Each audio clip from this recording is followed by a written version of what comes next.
നമ്മളിനി പാകിസ്ഥാനിലെ ഒരു വാർത്തയിലേക്കാണ് പോകുന്നത്. പാകിസ്ഥാനിൽ പൊതു തെരഞ്ഞെടുപ്പ് ഫലം വൈകുന്നു. വോട്ടെണ്ണൽ മന്ദഗതിയിലാണ്. ആദ്യ ഫല സൂചനകൾ പുറത്തു വരുമ്പോൾ ഇമ്രാൻഖാൻ പക്ഷത്തിന് മുൻതൂക്കം എന്നാണ് സൂചന. 266-ൽ 154 സീറ്റുകളിലും വ്യക്തമായ ലീഡ് ഉണ്ടെന്നാണ് ഇമ്രാൻ അനുയായികളുടെ അവകാശവാദം. അശ്വജിത്ത് ചേരുന്നു. അശ്വജിത്ത്, പാകിസ്ഥാനിൽ ഒരു ഭരണ മാറ്റം ഉണ്ടാകുമോ? എന്തായിരിക്കും അവിടുത്തെ അവസ്ഥ? ഇമ്രാൻഖാന് പ്രതീക്ഷിക്കാമോ?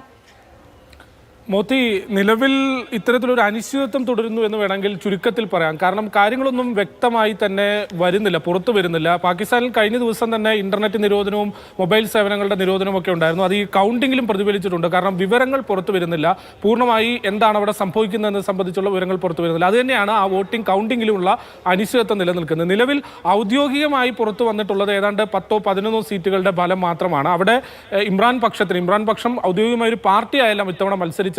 വിലക്കുള്ളത് കൊണ്ട് തന്നെ ഒരു സ്വതന്ത്ര സ്ഥാനാർത്ഥികളുടെ ഒരു കൂട്ടമായാണ് ഇമ്രാൻ പക്ഷം മത്സരിച്ചിട്ടുള്ളത്. അവർക്ക് നേരിയ തോതിലുള്ള മേൽക്കൈയുണ്ട്. ഒപ്പം തന്നെ നവാസ് ഷെരീഫിന്റെ പാർട്ടിക്കും ഇത്തവണ ആ ഔദ്യോഗിക ഫലത്തിൽ ഒപ്പത്തിനൊപ്പം എന്ന സിറ്റുവേഷനാണ്. പക്ഷേ ഇമ്രാൻ അനുയായികളുടെ അവകാശവാദം അതല്ല. തങ്ങൾക്ക് വ്യക്തമായി 154ഓളം സീറ്റുകളിൽ ഏതാണ്ട് 266-ൽ പകുതിയിലേറെ വരുന്ന സീറ്റുകളിൽ കൃത്യമായ മേധാവിത്വമുണ്ട്.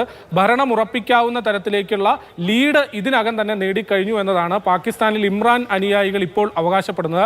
പാകിസ്ഥാനിലെ പ്രാദേശിക മാധ്യമങ്ങളും ഈ തരത്തിലേക്ക് തന്നെയാണ് സൂചനകൾ നൽകുന്നത്. അതായത് ഇമ്രാൻ പക്ഷത്തിന് വലിയ ലീഡ് എന്ന തരത്തിലേക്കാണ് സൂചനകൾ നൽകുന്നത്. അങ്ങനെയെങ്കിൽ വലിയൊരു അനിശ്ചിതത്വമോ അല്ലെങ്കിൽ ഒരുപക്ഷെ സസ്പെൻസോ ആയിരിക്കും ഇനി വരാനിരിക്കുന്നത്. കാരണം ഈ പാകിസ്ഥാനിൽ ഒരു ഔദ്യോഗിക പാർട്ടിയായല്ല ഇമ്രാൻ പക്ഷം മത്സരിച്ചുള്ളത്. ഞാൻ നേരത്തെ പറഞ്ഞതുപോലെ തന്നെ സ്വതന്ത്ര സ്ഥാനാർത്ഥികളുടെ ഒരു കൂട്ടമാണ്. അങ്ങനെ ഒരു സ്വതന്ത്ര സ്ഥാനാർത്ഥികളുടെ ഒരു കൂട്ടം ജയിച്ചു വന്നാൽ അവരെ സർക്കാർ ഉണ്ടാക്കാൻ പട്ടാളവും ഒപ്പം തന്നെ എതിരാളികളും അനുവദിക്കുമോ എന്നുള്ളതാണ് ഇനിയൊരു ചോദ്യം.